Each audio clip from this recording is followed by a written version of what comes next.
Assalomu alaykum rahmatullohi va barakatuh. Nasıl şeyde arkalarda hizmet kılganlarga Allah razı olsun. Moskvada hizmet kılgan şu Aksaray'a gelen bölgen bütün insanlara Allah razı olsun.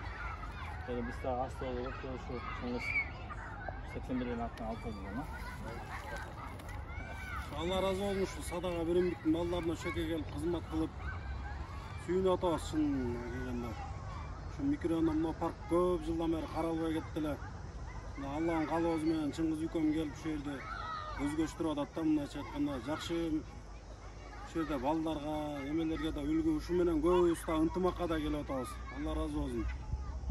Assalamu alaikum janob, aka-ukalar, kelip yordam beringizlar. Ertaroq söylüşke жакшы, өзүбүздүн балдар ойноп экен. Allah razı olsun. Assalamu alaikum ve rahmatullahi ve barakatuhu. Kardeşler, akeler, ülkeler. Elhamdülillah, Xudoga şükür, бүтүп калдык почти. Акыркы этабы буйрууда ошо. Мына жерде аллеялардын бардыгын асфальт кылабыз дегенбиз, ошого уже жетейин деп калдык. Ошого кылган атабыз. Жардам беребиз. Бардык таш көмүрлүк жердештерге терең ыраазычылык билдиребиз. Баарынан Аллах разы болсун. Ушундай жакшы сооптуу иштерге бардыгы биргеликте туура түшүнүп жапатырмак менен бардыгы акчалай жардам берип атат. Өз келип үйлөрүнө крас этишип, анча-мынча жерлерин казышып да жардам беришип атат. Булга чейин келип мына жерге колониядан дарак тигилген, арчалар тигилген, ошолорго да жардам беришкен. Кудайга шүгүр. Өзгөчө ошо 81-жылкы 1981-жылкы акелерибизден Аллах разы болсун.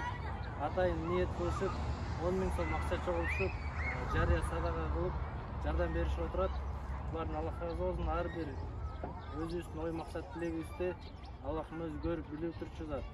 Шакелерибиз да бир жакшы ниет менен кылган садакаларын Аллахым көп эзе көбөйтөргө насип кылсын. Ар дайым элибизде, ушу мамлекетибизде тынчтык боло берсин. Ушундай өнүгүү өрчө берели, ушундай жакшы сооптуу иштерге бардыгыбыз биргеликте бүтүргөнүнө себепкер боло берели. Assalamu alaikum.